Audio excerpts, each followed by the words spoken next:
заңсыз діни білім жапа шектірмесін.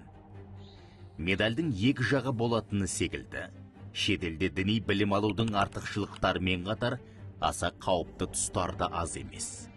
Өйткені шеттен келген кей шәкірттеріміз діни біліммен қатар сол жақтың жат дәстүрлерін, тіпті сорақысы теріс сенімін өзімен бірге ала келді. Қазақтың дәстүрлі дүние танымына кереғар ұстанымдарын насихаттап, тықпалайтын іштен шыққан шұбар жыланға айналарына көз жетті. Кейінгі жылдары дін мамандары шетелде діни білім алудың қаупі жайында тынбай айтып келеді. Сөз жүзінде ғана емес, іс жүзінде де елімізде діни білім алуға толық жағдай жасалды. 10 шақты медресе мен бір университет ашылып шәкірт оқыта бастады. Одан қалды өзге мұсылман мемлекеттеріндегі ресми оқу орындарымен байланыс орнатылып, діни білім аламын деген жастарға адастырмайтын бағыт-бағдар беріліп келеді. Өкінішке қарай соқырға таяқ ұстатқандай қылып мүмкіндік жасалып жатқанына қарамастан, шетелдегі күмәнді діни орталықтарға білім алу үшін кетіп жатқан жастарымыз әлі де бар. Әсіресе діни сауаты таяз жандарға таза шариғат, таза исламды үйретеміз деген желеумен өз идеологияларын миларына сіңдіретін деструктивті ұстанымдағы марказдардың мысы басым.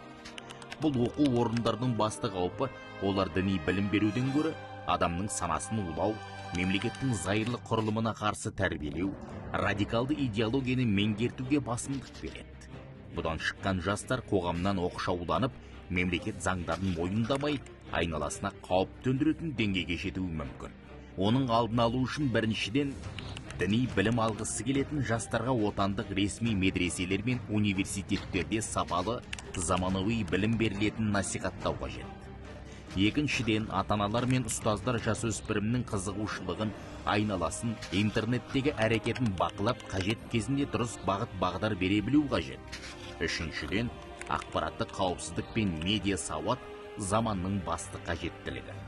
Жастардың білім алуға деген ұмтылысын қолдау қоғамның парызы. Алайда бұл ұмтылыс дұрыс жолмен заңды қауіпсіз бағытта жүзеге асуға тиіс. Ұрпақтың рухани тәрбиесі елдің ертеңі екенін естен шығармайық.